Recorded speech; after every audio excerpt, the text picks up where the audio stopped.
You are listening to Praise in the House, the Isaac Lindsey Show. It's the Isaac Lindsey Network inside of your radio. And listen, we are online on social media as well. You can find us on the Isaac Lindsey Facebook page. You can also find us if you log on to YouTube, our YouTube channel, youtube.com / Isaac Lindsey Network. You'll find us there. And we certainly want to thank each and every one of you for being with us on today's edition of the Isaac Lindsey Network. I've got something special coming up for you today, and we don't want you to touch that dial because I have a special guest that is joining me right here in the studios of the People Stations and the Voice of the Community. And we're grateful that she is here with us. So I want to give you time to come in, I want to give you time to call a friend and call a neighbor and let them know that we have something very, very special today on the Isaac Lindsey Show and on the Isaac Lindsey Network. We certainly want to thank each and every one of you again for making us your choice for the best music on the planet. But today we're going to stop the music for a moment because I have a very special guest that I want to share with us on today that has some great information about what she is doing. And we're going to be letting you know about a book or a couple of books that are out now because of the work that she does. So call a friend, call a neighbor, tell them that they need to tune in right now to the Isaac Lindsey Network, Praise in the House, the Isaac Lindsey Radio Show. And listen, if you're listening online, don't y'all call me now. I'm live. I'm actually all the way live. And if you call, you're going to mess my live up. So don't call me until I go off this live, all right? But we certainly appreciate you again for being a part of the Isaac Lindsey Network right here on the People Stations and the Voice of the Community. And now I want to welcome the young lady that gave us the book, When Fate and Justice Meet. And she also penned the book, When Their Hearts Answered. And she is a native. She is a native of Holmes County, Mississippi. So that means she's my homegirl. And she is a native of Goodman, Mississippi, in particular. So we would like to welcome Miss Zelma Glover-Willis to Praise in the House, the Isaac Lindsey Show. How are you today? I am fine, and thank you for having me. Well, we're honored to have you here with us. Now, for someone that may be listening to us right now that may not know who Zelma Glover Willis is, take a moment and give us a brief bio. Let us know who you are, where you come from, and how you got to where you are today. Okay, thank you. Yes, I grew up in Goodman. I went to school at DAC, William Sullivan High now. And from there, I went on to Mississippi State University, where I graduated communications journalism degree a few years ago. But now I live in Birmingham. Live in Birmingham, Alabama. So I enjoy coming back to visit from time to time. All of my family still lives here in Holmes County. All right, and off the air, we were talking about some of your family, the late Mr. Horace Glover, principal from Chula attendance and now SV Marshall. He was a dear friend, and his son and I, and his daughter, Dr. Sarita Glover and Mr. Hollis Glover, are dear friends, and Miss Daisy Glover, his widow, their family to me. So I'm grateful to have you with us. Now, let's talk a little bit about your writing career. Let's talk a little bit about, first of all, what made you become an author. Well, I've always enjoyed storytelling. I've done that, seems like, for most of my life. When I was a young girl, I enjoyed entertaining my younger brothers and sisters with stories made up from my little imagination. And also, I had a grandmother. I think I may have copied her. She would come and visit us and tell us stories about slavery and when she was a little girl, because her father was actually a slave. Wow. My grandmother's father was actually a slave, and so she had a lot of stories to tell us, and I always enjoyed those stories, and I imitated her, telling my younger brothers and sisters stories. So it's always been a part of my DNA to be a storyteller. And after I finished college and worked and retired, I decided to do something that I always wanted to do, and that is write. So I wrote the first book, and it's like a fever. You want to do it Okay. again. And right Okay. now, And the first book was entitled When Fate and Justice Meet. yes. All right, give us a little brief review of it. Okay. Okay. When Fate and Justice Meet is a historical fiction, and this book takes place pre-Civil War, basically in the Mississippi Delta, in a fictionalized town called Quakerville.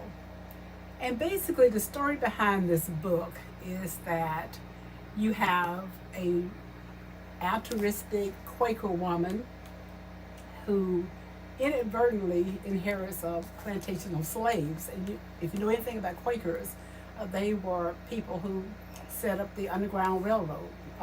They worked very closely with the Underground Railroad to help slaves go free. Okay. And she inadvertently ended up with slaves herself.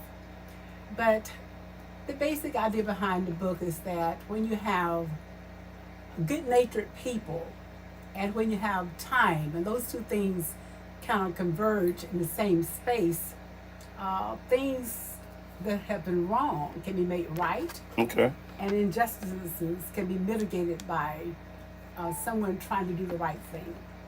So that in this book, you will get extremely angry. You're going to be happy along the way. You're going to get sad. But in the end, you're going to hope. It really has a feel-good message about it. It's going to also, if you like poetic justice types of books like I do, then you're going to enjoy how the story works out. Just things that are wrong are just kind of made right, and you feel good about it. All right. All right. And now, when did you write this book? How old is this book? That book came out last year, as a matter of fact. Okay. July of last year. Okay, so you've been busy. I've been really busy. All right. Okay, and the new book, the latest book, is entitled. Okay, this is a sequel.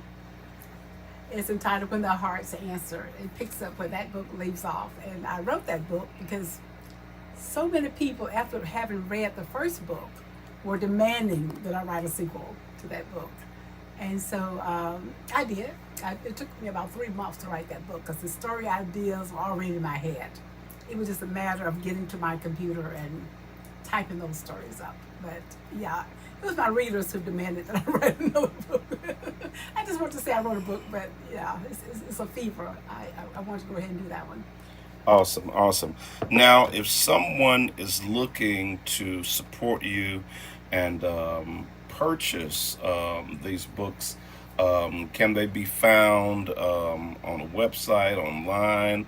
How can we find these books and access them?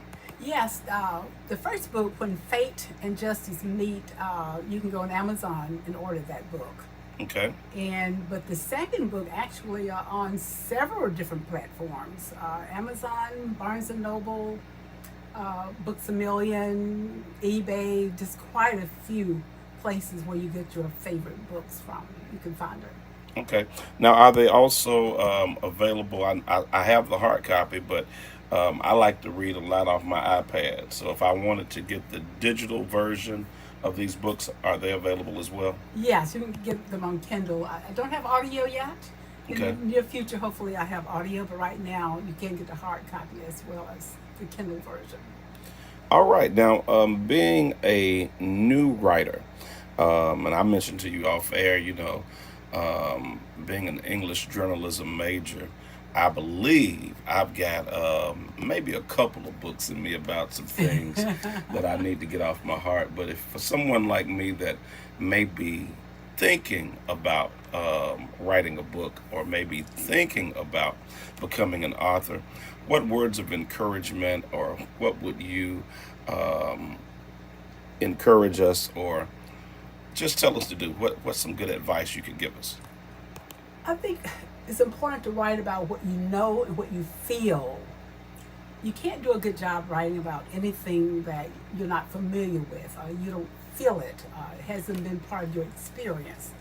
I think that's the first thing. I think something else that is really important, in addition to how you feel, is that you learn to be descriptive in writing. Because if you're watching TV, everything is there for you. You don't have to use that much of an imagination. Mm-hmm. Books are different. You have to make sure that your reader can see and feel what you see and feel. So that means that you have to use very good descriptions. You have to show rather than tell, rather than telling a reader that it's hot. Describe what you see. Describe the fact that someone is sweating. You describe the grass is withered. So you have to do a good job of putting those images in the minds of your reader, because they can't see it. You see it in your mind, but they have to see it. So being very descriptive, making sure they can see and feel what you see and feel. Okay, now, who publishes your books? Are they self-published or do you use a company? I do. They're self-published. The first book was Book Logic, and of course this one here is Palmetto. So I Okay. use two different publishers. All righty. Well, I certainly want to thank you for stopping by and being a part of Praising the House, the Isaac Lindsey Show on the Isaac Lindsey Network. And we're not just on the radio, but we're on social media. So we want to shout out everyone that is watching and listening on our social media platforms. I can't see the comments, can't see who's on right now, but later on we will acknowledge all of you. But I do want to thank you publicly again for being a part of Praising the House, the Isaac Lindsey Show on the Isaac Lindsey Network. Do you have any departing words or words that you want to share with us before you go? Yes, I want to whet the appetite a little bit for my first book, if it's okay. Okay. Um, when fate and justice meet, just to give you one of the storylines in the book, it's about a young man who is a Klansman, Okay. and it takes place right after integration takes place in the early 70s. So he is extremely jealous of his black teammate. So what does he do? He burns a cross on his lawn. Wow. But then later, this white young man has to go and live in an all black town. He finds himself there. And the question is, what does he learn from that? How does he deal with being in an environment where everyone there you hate? He absolutely loathes these people. How does he Wow. survive that? And so, and also, how does this town come about? Because it's on some of the most coveted property in the Mississippi Delta. Okay. But these slaves, these free slaves, keep that property. How, in the face of Klan activities, how can they keep that? I think that's two interesting storylines that people have found really interesting the way I developed that. So hopefully it will whet uh, my readers' appetites to go out and get that book, and then to pick up with the second book, the sequel, When the Heart's Answered. All right. Well, I'm excited. I'm going to make sure that I support you Thank and you. get the books and try to take time out and read them. Now, I listen to more audiobooks because I'm always moving, almost always traveling, and not one that gets to sit down and read a lot. Yeah, I hear that part. Yeah, so I'm definitely going to need the audiobook when it comes out. But just to show love and support to you, being a home girl, I'm going to make sure that I purchase one of the books and start reading it. And when I finish that one, I'll get the other one. But we certainly want to thank you for taking time out of your schedule and sharing with us. And for someone that's listening that may have missed it, if someone wants to get the book When Fate and Justice Meet, or the book when Hearts. their hearts answered, that are written by Miss Zelma Glover-Willis, how can they do so? They can get both books on Amazon. Both books are available on Amazon. But if you use Barnes and Nobles or Books a Million, one of the other platforms, you can get When the Heart is Answered on several different platforms. Just go in, you can either just type my name in, Zelma Glover-Willis, or the names of the books, and just order it like you would anything else from those different platforms. All right, there you have it. That is Ms. Zelma Glover-Willis, author and Holmes County, Mississippi native, joining us on Praise in the House, the Isaac Lindsey Show, inside your radio on the Isaac Lindsey Network. And we certainly want to thank her for stopping by and being a part of the show. All right, it is 3:51. Don't forget, coming up at 4 p.m., Straight Talk with Miss Zepp comes your way. Now, I don't write books, but I do write songs. So I'm going to play one of my songs that says, I'm going to run on, see what the end's going to be, featuring the legendary Mr. Willie Clayton and yours truly on lead vocals with background vocals by the Windy City Spiritual Airs. This is yours truly, Bishop Isaac Lindsey, on Praise in the House, the Isaac Lindsey Show. All right.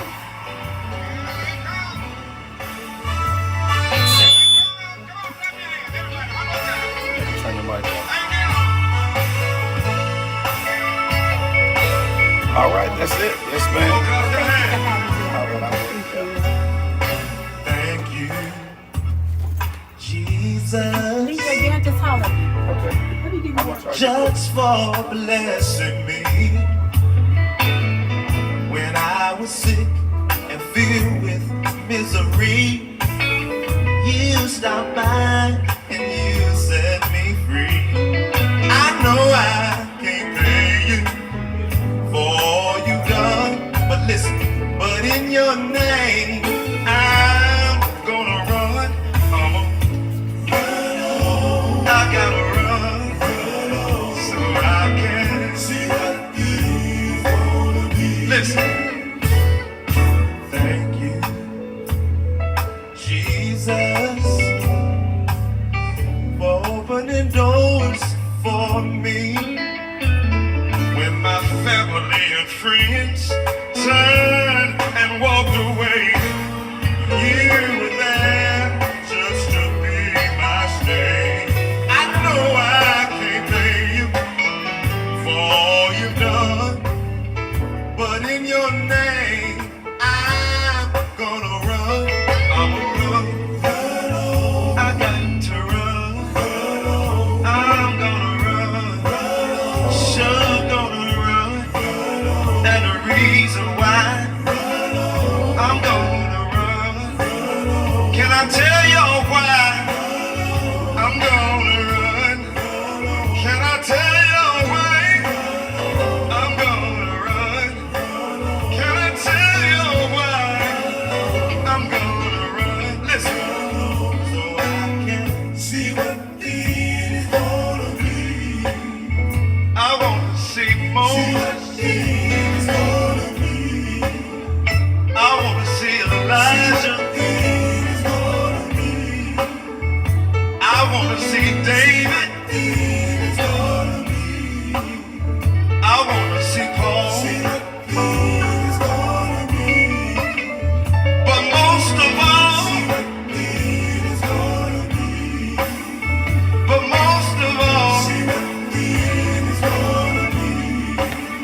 I wanna see Jesus. I'm gonna let Willie tell y'all Y'all what doing? we're gonna do so we can see Jesus. Listen, we're gonna keep running. We're gonna keep running. Keep on running. Fellas, if y'all don't mind, if y'all don't mind, I've been running for a long time. When folks laugh at me, wait a minute, fellas, somebody in here, you hear what I'm saying? Oh, yeah. You see, I don't know what God wants me to do. Oh, no. But whatever it is, I'm gonna run for Jesus. Oh, yeah. You see, folks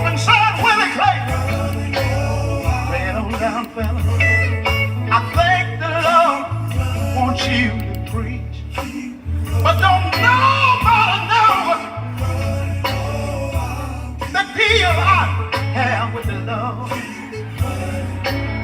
You see, what God got for you, don't worry about me. You see, a long time ago, I made up my mind that I wasn't going to let nobody tell me. You see, I recorded a song about 2 years ago, and it said, whatever you want me to do, I'll do it. Whatever you want me to say, I'll say it. Whatever you want me to say, Lord, I'll say it. You see, you can't make a deal with God for me. What God got for me is only for me. And you can't get what God got for me. And it's only me. Wait a minute. Lord, use me. Use me. Tell me what you would have, Lord, for your people, Jesus. Oh, yeah. See, sometimes when I'm all alone, here's what I say. I said, Lord, hope, faith, and holiness.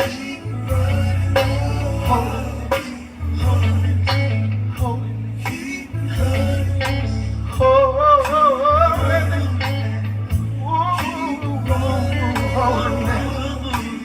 And then sometimes Tyrone, when I'm laying there, I said, Lord, you made me, Lord, you made me. Let me tell you something. I failed 3.5 years ago. This is what the doctors told me. They said, young man, let me tell you, you're gonna walk again, but here's what's gonna happen before you walk. I said, what? They said, you done tore up everything in your knee. And then they told me, they said, you done broke your leg in 3 places. Testify, son. You see, I fell off of a 12-foot ladder. Yes. Let me tell you. I could have broke my back, could have broke my neck, but God stopped me.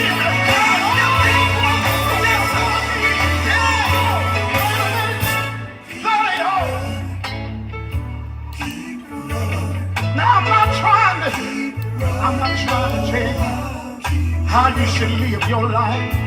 And I wish to God that people stop trying to tell me how to live mine. You see, because someday,